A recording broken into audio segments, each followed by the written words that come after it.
Welcome, everyone. I'm glad you're here today. Today, we're going to explore a very important and complex topic: America, Israel, Iran, and the potential for conflict among these nations.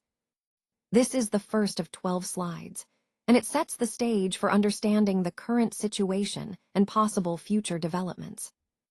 So, let's dive in and take a closer look at what's happening on this geopolitical landscape. On this slide, we see a critical turning point in the timeline, where the US and Israel launched a massive coordinated airstrike against Iran. The targets were carefully chosen: key nuclear sites, military bases, and even the leadership. Reports suggest that Iran's supreme leader was killed in the initial strike, which significantly escalated the situation. Immediately following the attack, Iran responded with a barrage of around 170 or more ballistic missiles and drones. These attacks targeted Israeli cities like Tel Aviv and Haifa, as well as U.S. military bases in Bahrain, Qatar, the UAE, and Kuwait. The strikes quickly spread across Gulf countries, igniting a regional conflict. This escalation marked the beginning of what would become a broader regional war, officially starting on February 28, 2026. This slide highlights how a single event can trigger a chain reaction, pulling multiple nations into conflict and dramatically shifting the regional landscape. It's a stark reminder of how delicate peace can be and how quickly tensions can spiral out of control. So, in early March 2026, we saw a significant escalation in regional tensions as Iran launched a series of drone and missile attacks across the Gulf. These attacks targeted key areas, including Saudi Arabia's vital oil infrastructure, which is crucial for global energy markets. We also observed strikes near the UAE, notably around Dubai, a major financial and commercial hub. While many projectiles were intercepted by defense systems, it's important to note that some did cause damage, highlighting the increasing severity of these hostilities. This period marked a rapid escalation. Within just a few days, from March 1st to the 3rd, the conflict intensified substantially. This escalation is a critical part of the broader pattern we're examining: how regional conflicts can unexpectedly escalate and impact not just local stability, but also global markets and security. It underscores the importance of understanding these dynamics and the potential for further developments in the region. Now, let's look at the recent escalation in the region. The US and Israel have significantly intensified their bombing campaign inside Iran. This has led to major destruction of key targets, particularly military infrastructure and nuclear-related sites. The focus here is on crippling Iran's military capabilities and nuclear development efforts. Casualties have risen sharply, with over 1,300 people reported killed within just the first week of the strikes. This shows how intense and destructive the campaign has become. In response, Iran has expanded its attacks beyond its borders, targeting regional military assets and shipping routes. This escalation indicates a broader conflict that is quickly spreading beyond Iran itself. All of this has happened in the first week of March 2026, from the 4th to the 7th. It highlights how rapidly the situation is evolving and how high the stakes are becoming in this ongoing crisis. Now, let's look at the recent escalation involving U.S. strikes. The United States has targeted around 7,000 Iranian sites, which is a significant military response. In retaliation, Iran has launched missiles toward Israel and several Gulf states, increasing regional tensions. They've also hit energy infrastructure across the region, which could have serious implications for global oil supplies. One of the most critical events was the attack on the Natanz nuclear facility, raising fears about Iran's nuclear capabilities. Additionally, the Strait of Hormuz has become increasingly unstable, posing a real risk to oil shipments and global energy markets. By mid-March 2026, these tensions have escalated to the point where the conflict is spreading wider, threatening regional stability and global security. This development underscores how localized conflicts can rapidly expand, impacting international peace and economic stability. Now, let's look at Iran's recent actions. they've started firing missiles at long-range targets, such as the Diego Garcia base, which is a significant strategic move. This indicates an expansion of their battlefield beyond the traditional Middle East core, suggesting they are testing and challenging broader regional security. On the other side, the U.S. and its allies are considering more direct responses, including ground operations and increasing troop deployments. This shift points to a potential escalation in the conflict, especially around mid-March, roughly from the 18th to the 22nd. These developments highlight a strategic escalation, where both sides are intensifying their efforts and extending their reach. It's important to see how these actions fit into the larger picture of regional stability and the potential for broader conflict. On this slide, we see that Iran has threatened to partially block the Strait of Hormuz, which is a critical choke point for global oil transportation. In fact, about 20% of the world's oil passes through this narrow waterway, making any disruption here a significant concern for the global economy.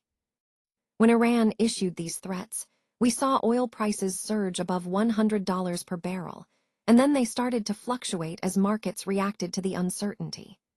This kind of volatility highlights just how sensitive the global energy market is to geopolitical tensions in key regions. The impact wasn't limited to oil prices alone.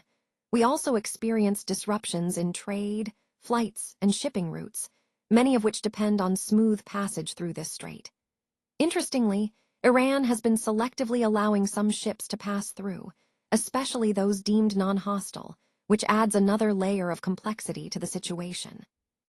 This period, from March 20 to 24, marked what we can call an economic and global crisis phase. It underscored how regional conflicts and strategic threats can escalate into broader economic disruptions, emphasizing the interconnectedness of our global systems and the importance of stability in crucial trade routes. Now, let's look at how the conflict has progressed into a negotiation and pressure phase. On the U.S. side, they've put forward a 15-point peace proposal, signaling a willingness to seek a resolution, while also deploying around 7,000 troops, carriers, and Marines to demonstrate their presence and readiness. On Iran's side, they've rejected some of the key demands, making it clear that they're not willing to compromise on certain issues. Instead, they are demanding reparations, which adds another layer of complexity to the negotiations. Ongoing, we see continued missile and drone exchanges between the two sides, along with cyber and propaganda warfare, which highlights how modern conflicts extend beyond traditional battlefields into digital and information domains. The global reaction has been largely critical, with many countries voicing concerns about the impact of this war on the global economy. As of March 24 to 26, this remains the current situation, with these developments shaping the ongoing dynamics of the conflict and influencing international responses. This phase underscores how the conflict is not just military but also diplomatic, economic, and informational, affecting countries worldwide. Let's walk through the key phases we've observed so far. First, we had the shock attack on February 28th, which was a sudden and aggressive move that caught many off guard. Then, in the first week, we saw a shift to a regional missile war, indicating an escalation in military tactics and targeting. Following that, the focus expanded to infrastructure and nuclear targeting, suggesting a move toward more devastating and strategic objectives. Next, the conflict's impact became global, leading to widespread economic disruption that affects markets and societies worldwide. Currently, we're in a stage characterized by a standoff, ongoing negotiations, and a military buildup, as both sides seem to be recalibrating and preparing for what might come next.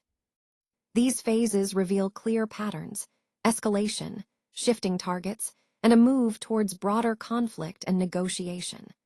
Understanding these patterns helps us see how the conflict is evolving and what might be on the horizon, reinforcing the importance of strategic awareness in this complex situation. Alright, so on this slide, we're seeing a key point about the timeline of escalation. The slide states, "No war till 5 days by America," which suggests that there was a deliberate pause or delay imposed by the United States before any full-scale conflict would begin. This 5-day window is crucial because it indicates a period of waiting or perhaps a strategic pause. However, despite this pause, the situation on the ground continues to escalate. The slide mentions that Israel is still pressing forward with military pressure, including the use of warheads in southern Lebanon and even Iran. This highlights that the conflict is intensifying, even as the U.S. is holding back from immediate full-scale war. The phrase, "till waiting time, 5 days by America," underscores that this period is a kind of limbo. While the U.S. is advocating for a pause, the tension and military actions are ongoing elsewhere. Connecting this to the overall theme, it shows how complex and layered this conflict is. The U.S. appears to be trying to control or delay full escalation, but regional actors like Israel are continuing their aggressive stance. This period of waiting hints at diplomatic negotiations or strategic calculations that are happening behind the scenes, while the front lines remain tense and active. If you found this information helpful, please remember to like the video. Sharing it with your friends or colleagues can really help spread the word and make a bigger impact. And of course, don't forget to subscribe to our channel so you can stay updated with all our latest content. For more information or if you have questions, be sure to check out our channel as well. We're here to support your learning and growth, so stay connected and engaged. Thanks for being with us, and we look forward to bringing you more valuable insights soon. Thanks for watching, everyone. I really appreciate you taking the time to go through this presentation with me. It's been great sharing these insights and ideas with you. And if you found this content helpful, I'd love for you to subscribe so you can stay updated on future topics. Remember, the key takeaway here is that continuous learning and staying engaged are essential for growth. Thanks again for your attention, and I look forward to connecting with you in the next one.